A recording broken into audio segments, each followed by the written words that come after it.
কাদিয়ানি জোরে বলেন, কাদিয়ানি কাফের, কাফের, কাফের।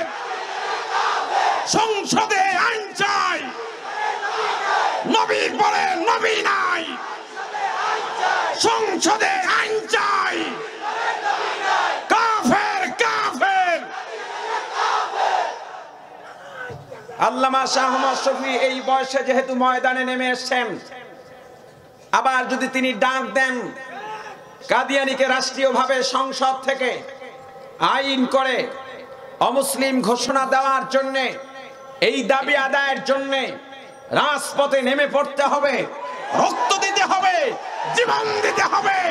রক্ত দিয়ে, জীবন দিয়ে আমরা রাজপথে কাদিয়ানী কাফের বিল পাসের আন্দোলন করার জন্য কে কে রাজি আছি দাঁড়িয়ে সমর্থন জানাতে হবে। দাঁড়িয়ে সবাই সমর্থন জানাই, দাঁড়িয়ে সমর্থন জানাই। আল্লাহু আকবার। কাদিয়ানীরা কাফের।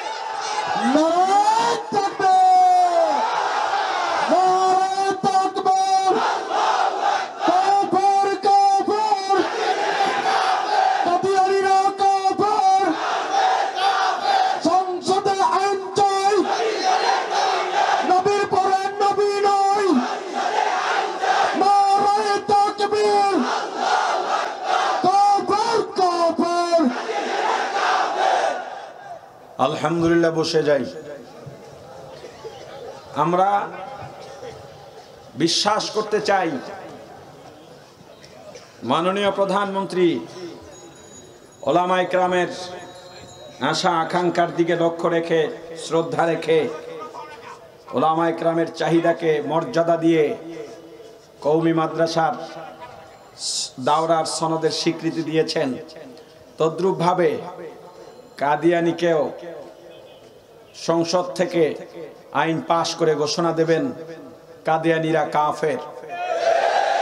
কাদিয়ানীরা দেশে থাকবে, আমাদের কোনো বাধা নাই, না থাকবে আমাদের কোনো বাধা নাই, আপত্তিও নাই, তবে মুসলিম পরিচয় ধারণ করে নয়।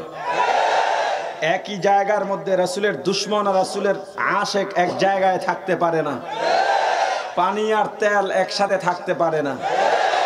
ওরা থাকবে অমুসলিম হিসেবে, ওদের যত অথরিটি অমুসলিম হিসেবে পাওয়া দরকার, যতটুকু সুবিধা পাওয়া দরকার সে বিষয়ে প্রয়োজনে আমরাও সহযোগিতা করব।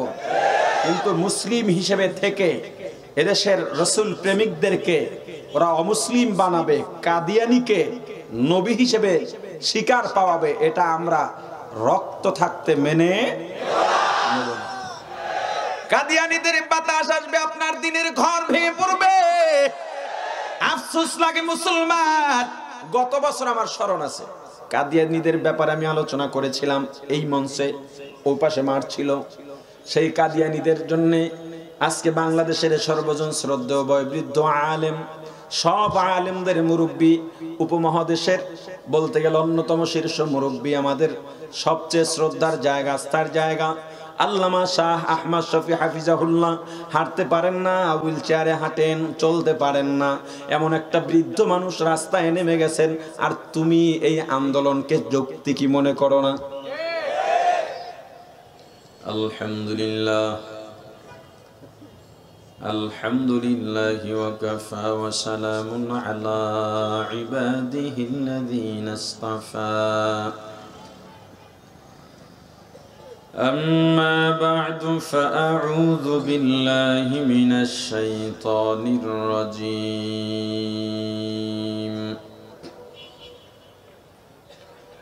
بسم الله الرحمن الرحيم.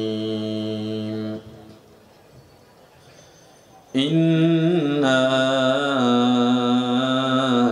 أعطيناك الكوثر فصل لربك وانحر إن شانئك هو الأبتر. صدق الله العظيم. درود الشريف পড়ি। اللهم صل على محمد وعلى آل محمد كما صليت على إبراهيم وعلى آل إبراهيم إنك حميد مجيد দরুদ পড়লেন না কেন সবাই? পারবেন এই জবাবটা দিতে? কি বাধা ছিল? যারা পড়েন নাই তারা একটু জবাব দেন, কেন পড়েন নাই দরুদ? দরুদ পড়বে কারা? হিন্দুরা? সবাই জবাব দিন। হিন্দুরা, বৌদ্ধ, খ্রিস্টান, কারা পড়বে? পড়লেন না তো? আজকে 500 বার দরুদ শরীফ পড়ছেন, এমন আছেন কেউ? 100 বার পড়ার মতো লোক পাওয়া মুশকিল, ঠিক না? দেখছো কথা কয় না? এখানে অনেক ওলামায়ে কেরাম আছেন, তোলাবা আছেন, সাধারণ মানুষের সংখ্যা অন্যান্য মাহফিলের তুলনায় একটু কম থাকবে সব মজলিস, সেটাই স্বাভাবিক।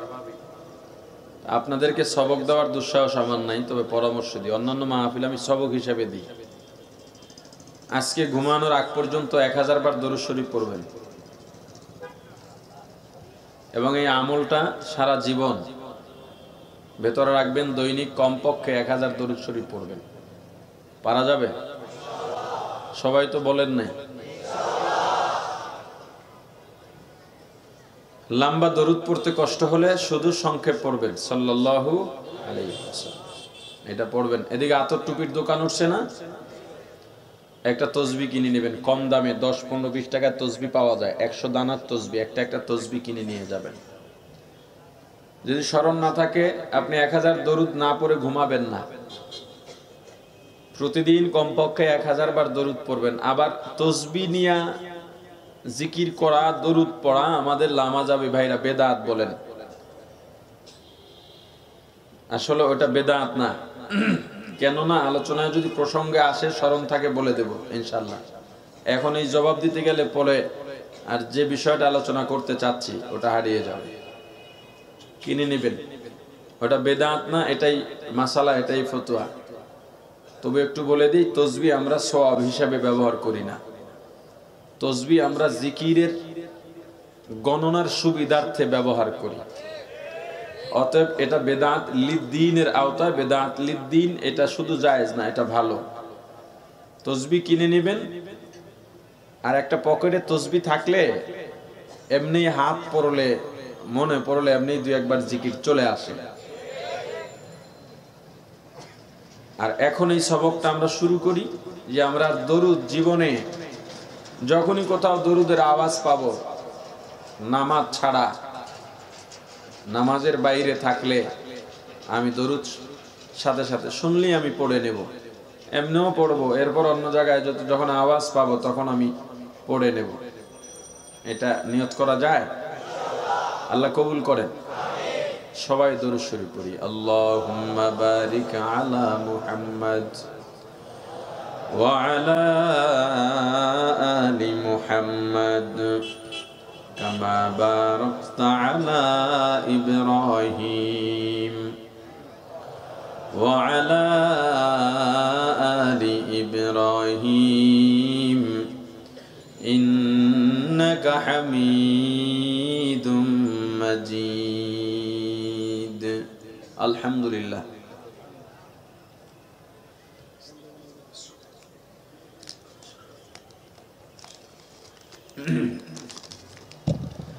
আহলে সুন্নাত ওয়াল জামাত পরিষদ বাংলাদেশের উদ্যোগে ষষ্ঠ বার্ষিক 2 দিন ব্যাপী আন্তর্জাতিক ইসলামী মহাসম্মেলনের দ্বিতীয় দিনের মুহতারাম সভাপতি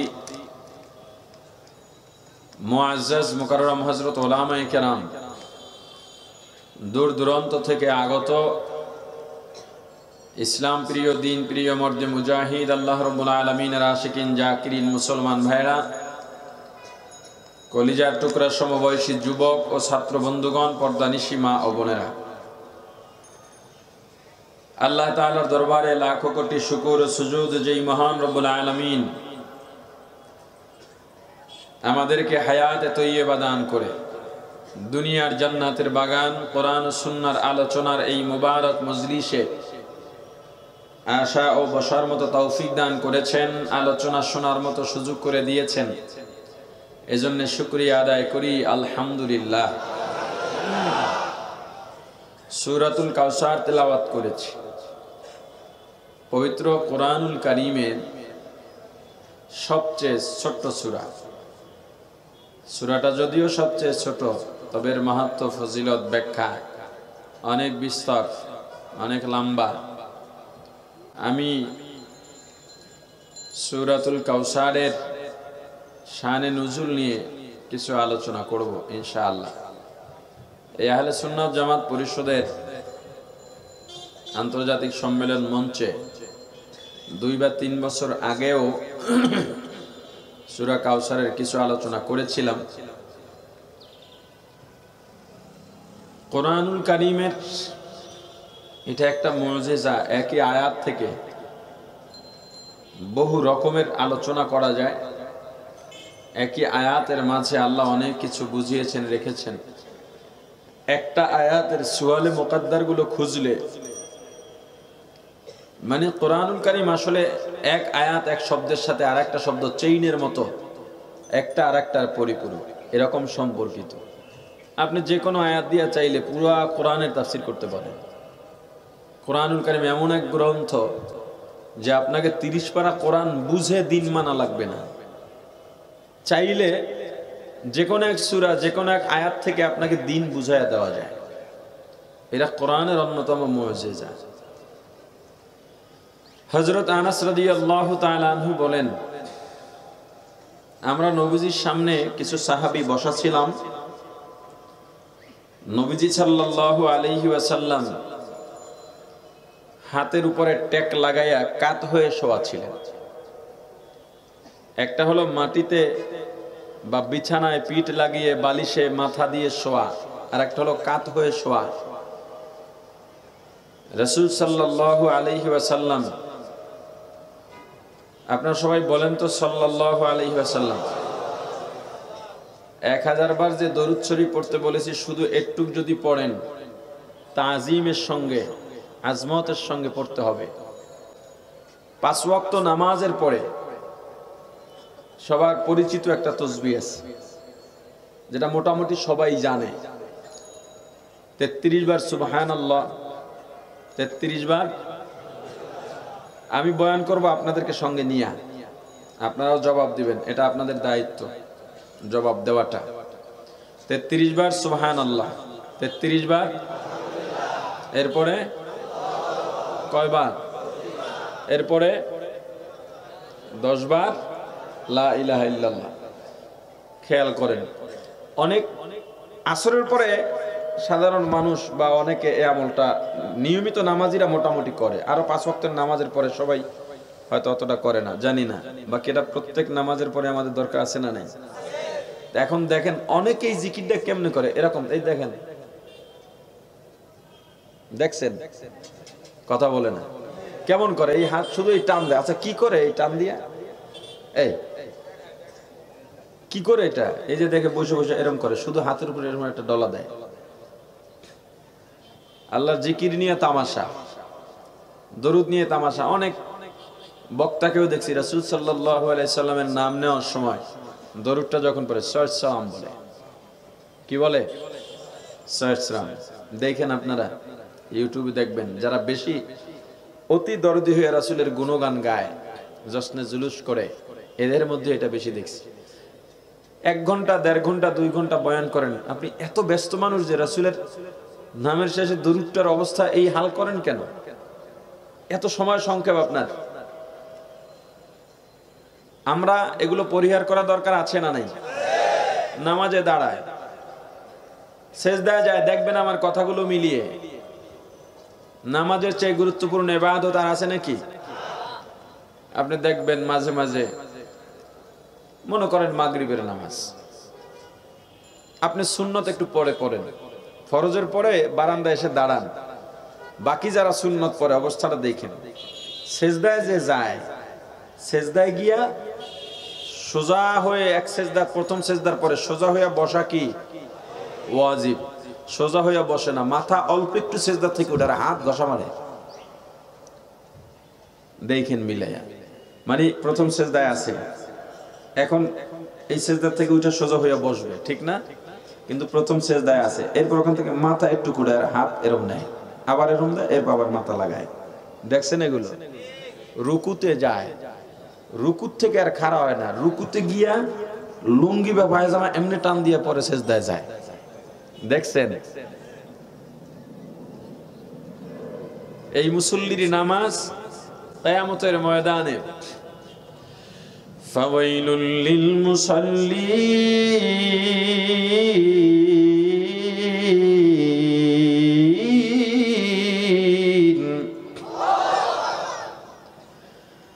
আল্লাযীনা হুম ইউরাউন।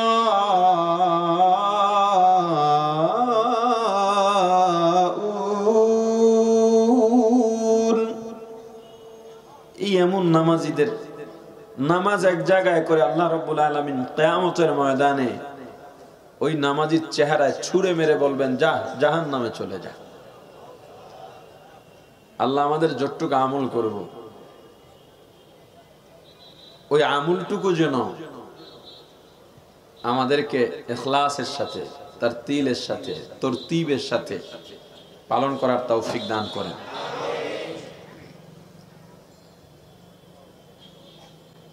তো হযরত আনাস রাদিয়াল্লাহু তাআলা আনহু বলেন, নবীজি কাত হয়ে শোয়া ছিলেন, নবীজির চক্ষু বন্ধ ছিল, তবে যে নবীজি ঘুমাননি সেটা আমরা বুঝতে পেরেছিলাম, কোনো কিছু ধ্যান করতেছিলেন। কিছুক্ষণ পরে নবীজি উঠলেন, বসলেন, চক্ষু খুললেন এবং মুস্কি হাসলেন। আমাদের কাছে জানতে চাইলেন, তোমরা জানো আমি কেন হেসেছি? সাহাবায়ে কেরাম মুআদ্দাবানা জবাব দিলেন, আল্লাহ ও আল্লাহর রাসূলই ভালো জানেন।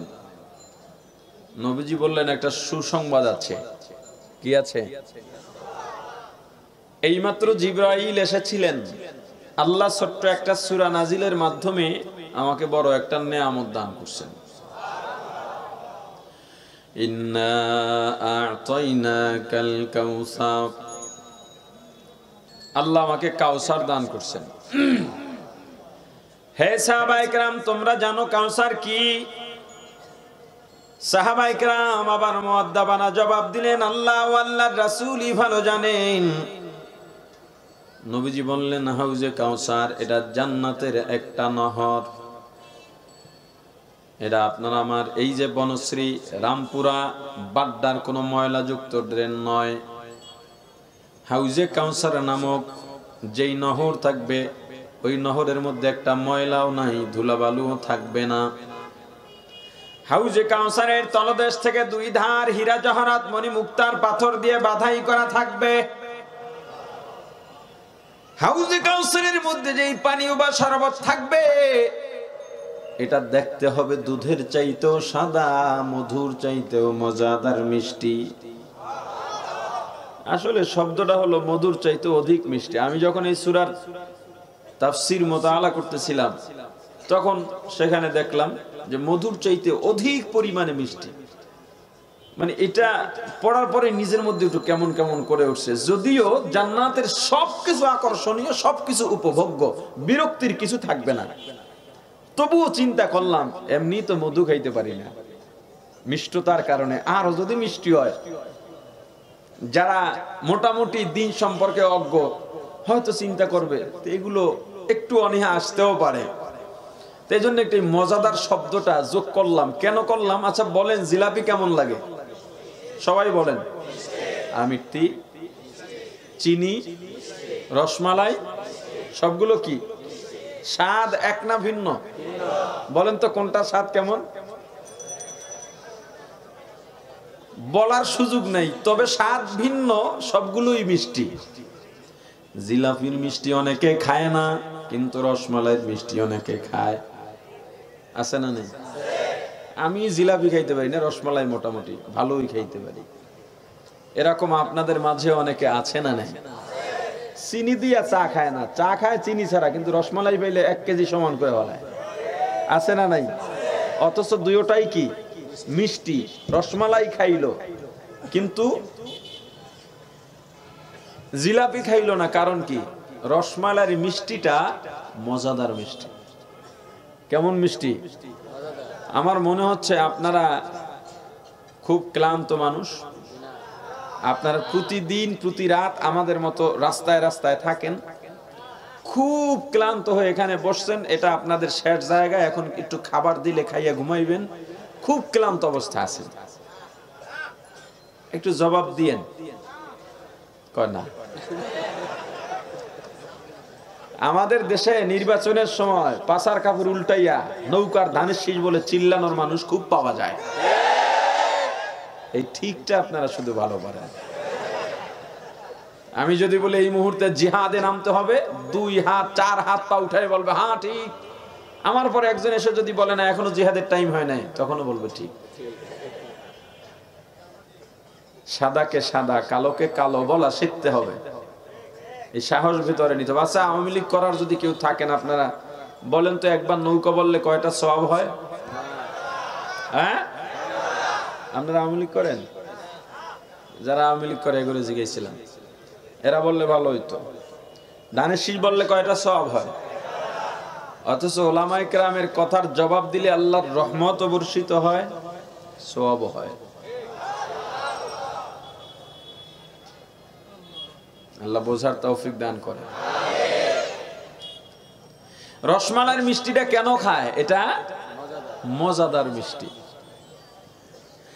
জান্নাতের নহর তথা হাউজে কাউসারের পানীয় বা শরবত হবে মধুর চাইতেও মজাদার মিষ্টি।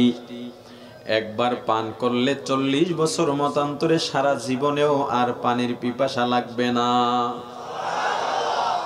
হে সাহাবায়ে কেরাম, তোমরা জানো এই হাউজে কাউসার কারা পাবে? সাহাবায়ে কেরাম আবার জবাব দিলেন আল্লাহ ও আল্লাহর রাসূলই ভালো জানেন। নবীজি বললেন একদল লোক এই হাউজে কাউসার পাবে আর একদল লোক পাবে না। যারা পাবে তারা কারা? মা আনা আলাইহি ওয়া আসহাবি। এক কথায় যদি বলি, আল্লাহর রাসূলের আদর্শ সাহাবায়ে কেরামের নমুনায় যারা পালন করে তারাই হাউজে কাউসার পাবে। আজকের আন্তর্জাতিক ইসলামী মহাসম্মেলন আহলে সুন্নাত ওয়াল জামাতের ব্যানারে, আহলে সুন্নাত ওয়াল জামাত কাকে বলে?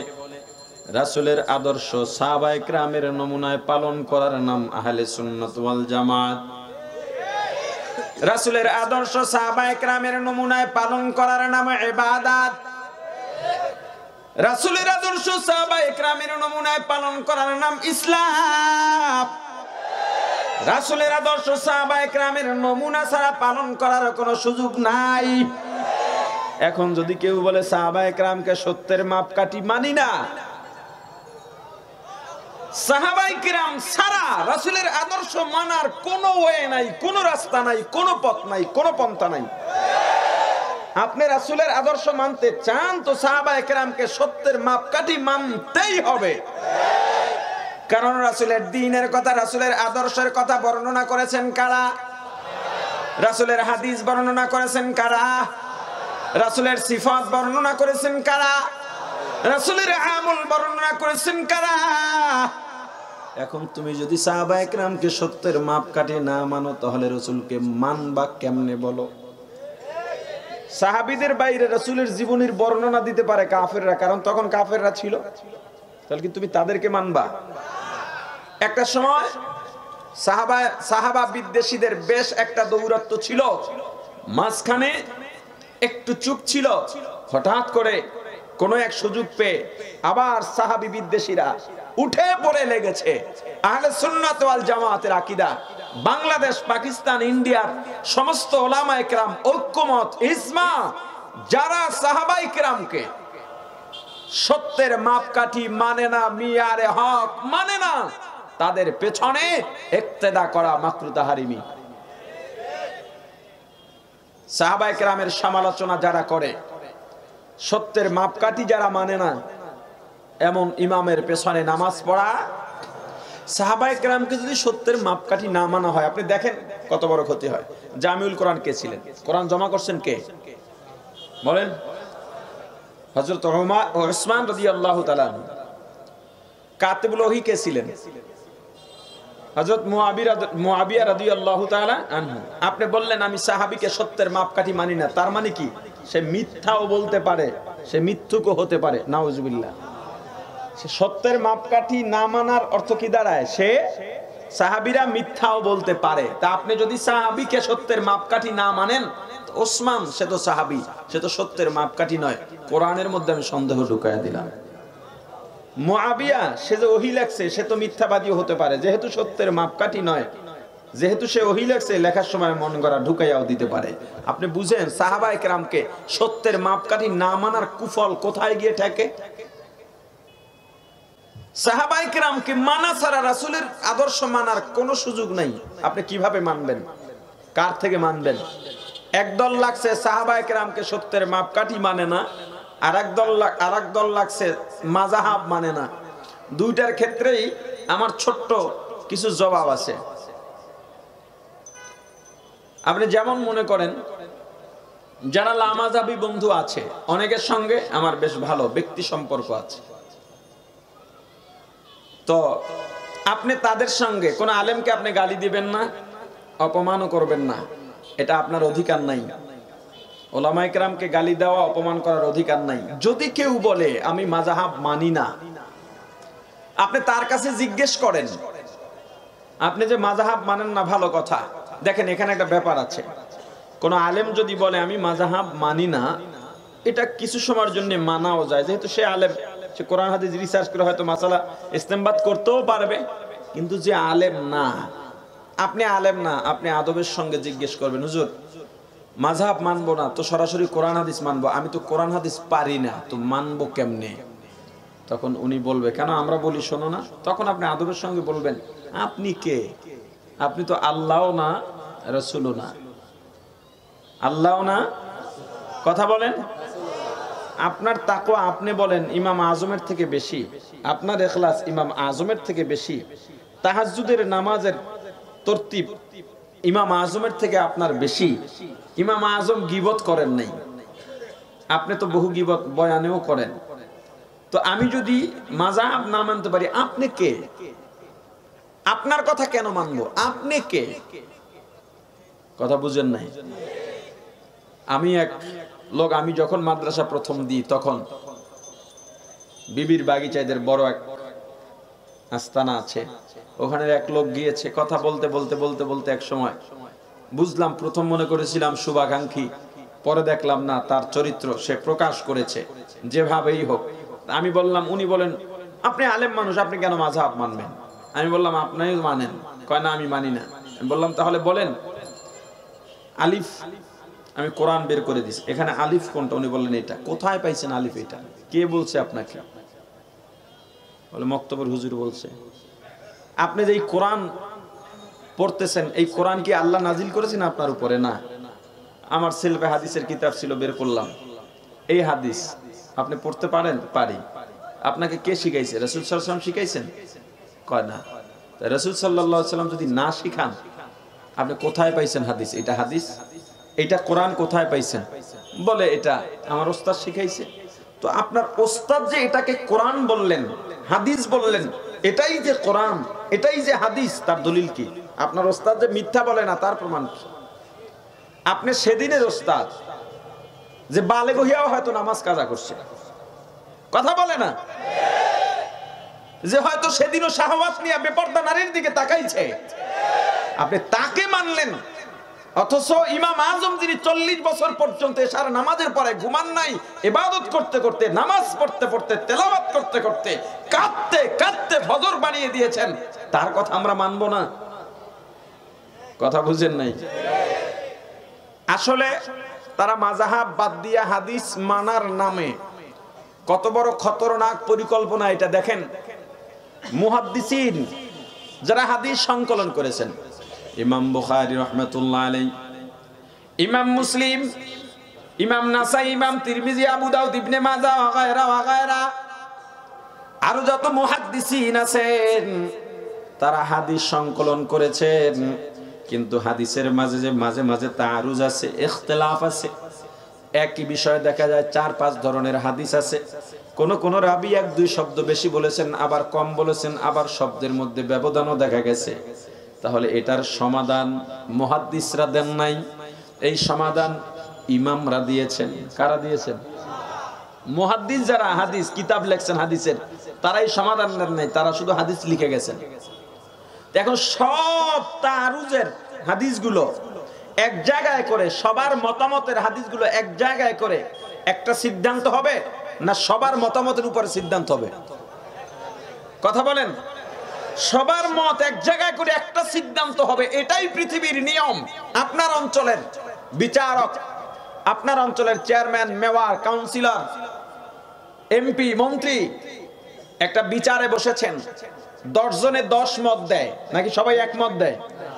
এই 10 মতের উপরে একটা সিদ্ধান্ত হয় নাকি 10টা সিদ্ধান্ত হয়? কথা বলেন। এই 10 মতের 10 জনের মতের এক জায়গায় করে একটা সিদ্ধান্ত দিয়েছেন ইমামরা। কিন্তু এই 10 জনের মত জমা করেছে ওই যে বিচারকের পাশে যে থাকে, সবার মতামত শুনে, তারে কি কয়? কি জানি কয়, কি একটা শব্দ আছে না, ধরেন উকিল বলেন, মোহরি। আচ্ছা ধরেন মোহরি, উকিলও বলা যায়। উনি সবগুলো জমা করেন, উনি সিদ্ধান্ত দেন না। সিদ্ধান্ত দেন কে? কাজী। সিদ্ধান্ত দেন কে? বিচারক। হাদিসগুলো সংরক্ষণ করেছেন মুহাদ্দিসরা, মুহাদ্দিসিন, কিন্তু সিদ্ধান্ত দিয়েছেন ইমামরা। এই সিদ্ধান্ত যদি আপনি না মানেন, কিভাবে আপনি পথভ্রষ্ট হতে পারেন? দেখেন, হাদিসে আছে বসে প্রসাব করার কথা, হাদিসে দাঁড়াইয়া প্রসাব করার কথাও আছে, হাদিসে দাঁড়ায় নামাজ পড়ার কথাও আছে, হাদিসে বসে নামাজ পড়ার কথাও আছে, শুয়ে ইশারায় নামাজ পড়ার কথাও আছে। আছে না নাই? আপনি হাদিস শুনা নিজে নিজে পুরা ওয়াল ফুটা করতেছেন, বুঝতেছেন তো? কথা কয় না? একজন গিয়ে ধাক্কা দিল, ওই মিয়া তুমি খাড়ায় খাড়ায় আমো তো কিল্লিগা, যা হাদিস পড়ছো, হাদিসে আছে খাড়ায় আমো তার কথা। কথা বলে না। যদি একা একা হাদিস পড়তে চান, তাহলে তো আপনি এই আমলটা করা শুরু করবেন। এক লোক নামাজ পড়তেছে, নামাজের মধ্যে বায়ু ছাড়ছে, কিন্তু নামাজ ছাড়ে না। বায়ু ছাড়লে অজু থাকে? কথা বলে না। পাশের থেকে একজনে দেখতেছে, কি ব্যাপার, বায়ু ছাড়ছে, নামাজ ছাড়ে না, ফাঁদে আর নামাজ পড়ে। নামাজ শেষে লোকটা বলতেছে, ভাই আপনি বায়ু ছাড়লেন, অজু তো চলে গেছে, বিনা অজুতে নামাজ পড়া তো বড় খেয়ানত, আপনি নামাজ ছাড়লেন না। কয়, মিয়া হাদিস জানো? হাদিসে আছে বায়ু ছাড়লে অজু যায় না। কোথায় আছে দেখাও। দেখাইছে, আসলেই তো অজু যায় না। কয়, এই অধ্যায় কি একটাই হাদিস আছে? কয়, না, আরো আছে, পড়ো আর গুলো। পয়রা দেখে বায়ু গেলে বের হলে অজু যায় না, শর্ত আছে। কখন? বায়ু বের হইছে কিন্তু সন্দেহ, বের হল। দ্বিতীয় অপশন, গন্ধ পাইছে কিনা। যদি গন্ধ না পায়, সন্দেহ হয় যে বায়ু বের হইছে কি হয় নাই, এই সন্দেহ, সে শিওর না, কনফার্ম না। যেহেতু সন্দেহ আছে, শব্দ পায় নাই, গন্ধ পায় নাই, তখন ওযু না করলেও চলে, তবে তখনও করা ভালো ইতমিনানের জন্য। এখন লোকটা কয়, হায় হায়, তো এতদিন ইফাদের নামাজ পড়লাম, কবে আমার এখন করণ কি কি করতে পারি? কয়, তুমি যে পণ্ডিতি করছো হাদিস পড়তে গিয়া, এই সব হাদিসগুলো এক জায়গায় মিলাইয়া গিয়ে দেখো ইমামরা সুন্দর একটা সমাধান দিয়া দিছেন। কথা বলে না। আমরা হাদিস মানি 16 আনা, 100%, 100% হাদিস মানি, কিন্তু আমলের বিষয় সুন্নত। কি জোরে বলেন? জোরে বলেন না। সুন্নত সামনে আলোচনায় আসবে ইনশাআল্লাহ। আমলের বিষয় হলো সুন্নত। আমরা হাদিস 100% মানি। অতএব আমি কোরআন শিখছি আমার ওস্তাদ থেকে, এটাই যে রাসূলের উপরে নাজিল হওয়া ওহী আসা কোরআন। আমরা যে হাদিস আমার ওস্তাদ থেকে শিখছি, এটাই যে রাসূলের বাণী। আমরা কেমনে বুঝলাম? আমরা যেহেতু মাযহাব মানি, অতএব এই হাদিস রাসূলের হাদিস, কারণ আমার ওস্তাদ পড়ছে তার ওস্তাদ থেকে, তার ওস্তাদ তার ওস্তাদ থেকে, ভাবে করতে করতে করতে করতে রাসূল পর্যন্ত গিয়েছে। এভাবে ছাড়া দিন মানা সম্ভব নয়, কারণ নবী তো দুনিয়াতে নাই, সাহাবীরাও নাই। আমি কিভাবে হাদিস নিজের থেকে নিজে মানবো? সুযোগই নাই। কোনো না কোনো একজন ওস্তাদ আমার ধরা লাগবেই লাগবে। কথা বলেন ঠিক কিনা? তদ্রুপ সঠিকভাবে সাহাবায়ে কেরামকে মিয়ারে হক মেনে তারপরে আপনার দিন মানা লাগবে। সাহাবায়ে কেরামকে সত্যের মাপকাঠি মেনে তবে আপনার দিন মানা লাগবে। সাহাবায়ে কেরামকে যারা সত্যের মাপকাঠি মানে না, বুঝতে হবে মতলব খারাপ, কারণ মন মতো ওরা দিন পালন করতে চায়। মন মতো কি চাইলেই দিন পালন করা যাবে? সব জায়গায় হাত দিও না, সব জায়গায় হাত দেওয়া যায় না। এক লোক মুসি ছিল, বইটই সেলাই করতো, তো লোকটা একটা বদ অভ্যাস ছিল, পণ্ডিত টাইপের। ওই বই খুলে যেখানে দেখতো একটু কারেকশন দরকার, যে কারেকশন করে দিত। তো এক লোক কোরআন শরীফ নিয়ে গেছে যে ভাই এই কোরআনের মধ্যে কোনো সন্দেহ নাই, ভুল নাই, তুমি এটা কলম ধরবা না। ঠিক আছে, ধরবো না। এক সপ্তাহ পরে গিয়া যে সুন্দর করে বাঁধাই করে রাখছে, টাকা টুকা দিয়ে পরে রওনা দিছিল। ওই আবার চিন্তা করলো যেই ফাঁকনার ফাঁকনা, কোরআনে হাত দিলে তো সমস্যা, আগে জিগে আনি হাত দিছে কিনা। কয় ভাই হাতটার দাও নয় তো, কয় নিয়ত ছিল না। তার মানে কি দিছে? কয় নিয়ত ছিল না মানে কি করছো তুমি? কয় ভাই খুলছিলাম একটু বরকতের জন্য, কিন্তু খুইলেই তো মেজাজ গরম হয়ে গেছে। কয় কি লেগে? কোরআনের মতো গ্রন্থের মধ্যে ফেরাউনের নাম, এটা সহ্য করা যায়? কয় তুমি কি করছো? কয় যত জায়গায় ফেরাউনের নাম ছিল সব কাটটা আপনার আর আমার নাম ঢুকাই দিছে। আচ্ছা বলেন, কোরআনের মধ্যে ফেরাউনের নাম থাকা কোরআনের আজমত না দুর্বলতা? জোরে বলেন। তদ্রুপ ভাবে মাযহাব মানা, আমরা মাযহাবের জন্য দিন মানি না, দিনের জন্য মাযহাব মানি। আমরা দিন যাতে সঠিকভাবে পালন করতে পারি সেই জন্য মাযহাব মানি। আমরা মাযহাব মানি দিনের জন্য। ও মুসলমান ইমানদার, কোরআনের মধ্যে ফেরাউনের নাম যেমন কোরআনের দুর্বলতা নয়, অপমান নয়, দিনের মধ্যে মাযহাবও তেমন দিনের খেয়ানত নয়। কোরআনের মধ্য থেকে ফেরাউনের নাম বাদ দিয়া নিজের নাম ঢুকাইলে যেই পরিণতি হয়, ইসলামের মধ্য থেকে মাযহাব বাদ দিয়া হাদিস মানার নামে আমল করলেও একই পরিণতি হয়। ও মুসলমান ইমানদার, পয়গম্বর বলেছেন কারা হাউজে কাউসার পাবে? হাউজে কাউসার তারাই পাবে যারা রাসূলের আদর্শ সাহাবায়ে কেরামের নমুনায় পালন করে। এই কথাটা ভালো করে অন্তরে গেঁথে নিবেন। সাহাবায়ে কেরামের নমুনা, সাহাবায়ে কেরামের নমুনা, সাহাবায়ে কেরামের নমুনা। কারণ রাসূলের আদর্শ সাহাবায়ে কেরাম ছাড়া ভালো আর পালন করতে কেউ পারে নাই। যারা বলে সাহাবায়ে কেরামকে সত্যের মাপকাঠি মানা যাবে না, ওরা এটাই হয়তো বুঝাইতে চায় সাহাবীদের চাইতেও আমরা ভালো আমল করে দেখাবো। সবচেয়ে আদনা সাহাবীর ঘোড়া, এই ঘোড়ার পায়ের দুলার সমান কোন বড় গৌস কুতুব হতে পারবে না। তুমি সাহাবায়ে কেরামকে এত হালকা বানায় দিতেছো কেন? হাউজে কাউসার পাবে না কারা? শাররুল উমুরি মুহদাসাতুহা, কুল্লু মুহদাসিন বিদআহ, কুল্লু বিদআতিন দালালাহ, কুল্লু দালালাতিন ফিন্নার। দ্বীনের মধ্যে প্রত্যেক নতুন আবিষ্কার হলো বেদাত, প্রত্যেক বেদাত পথভ্রষ্টতা, প্রত্যেক পথভ্রষ্টতা জাহান্নামী। যারা বেদাত করবে ওরা হাউজে কাউসারের পানি পাবে না। দ্বীনের মধ্যে নতুন কোনো সৃষ্টির অবকাশ নাই, কারণ জান্নাতে যাওয়ার জন্য, জাহান্নাম থেকে মুক্তির জন্য যা যা দরকার যখনই নবীজির মাধ্যমে পূর্ণ হয়ে গেছে তখনই আল্লাহ ঘোষণা করে দিলেন, اليوم أكملت لكم دينكم وأتممت عليكم نعمتي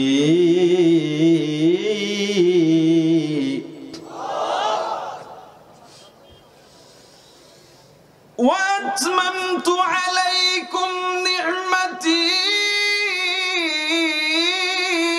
ورضيت لكم الإسلام دينا।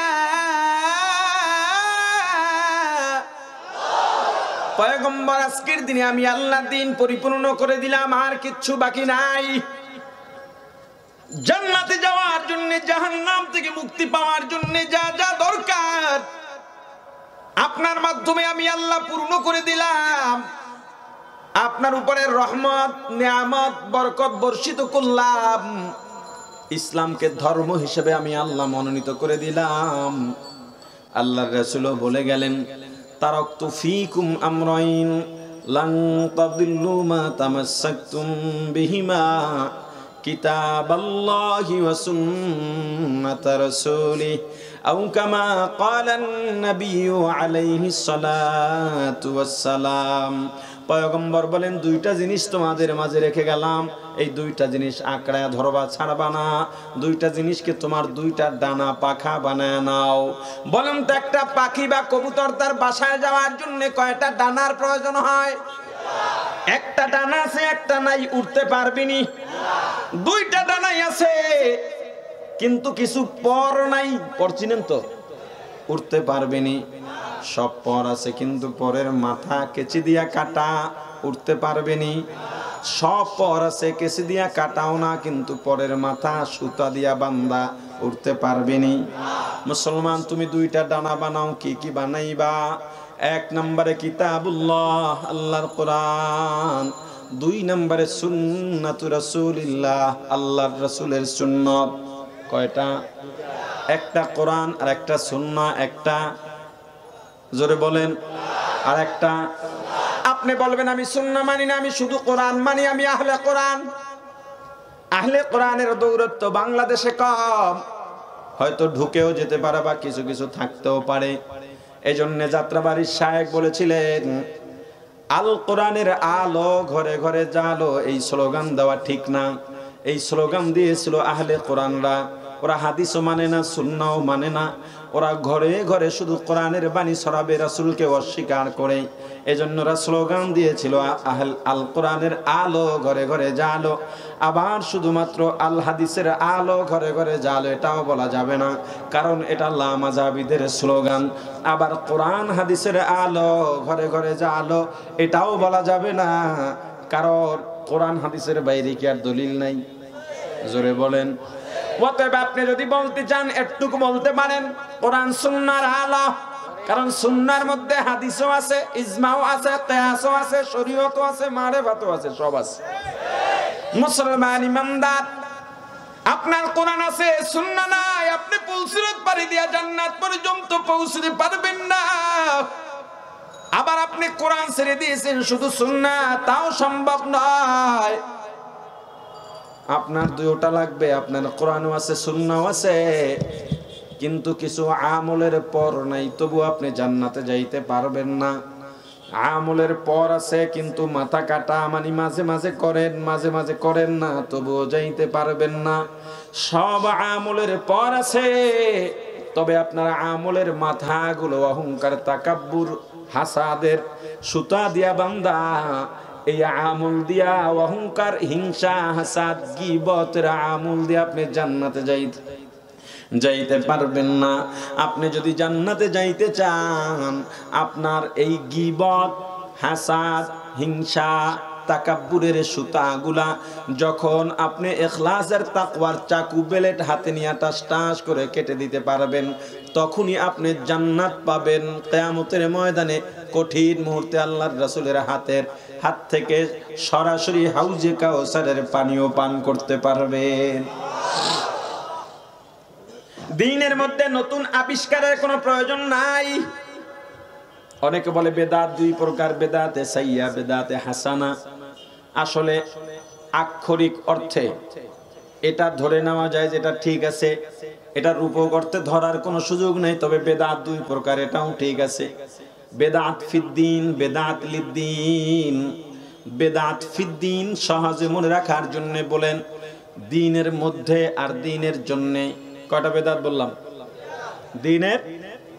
দ্বীনের একটা মধ্যে আর একটা দ্বীনের মধ্যে নতুন কোন আবিষ্কার, এটা বেদাত, এটা পথভ্রষ্টতা।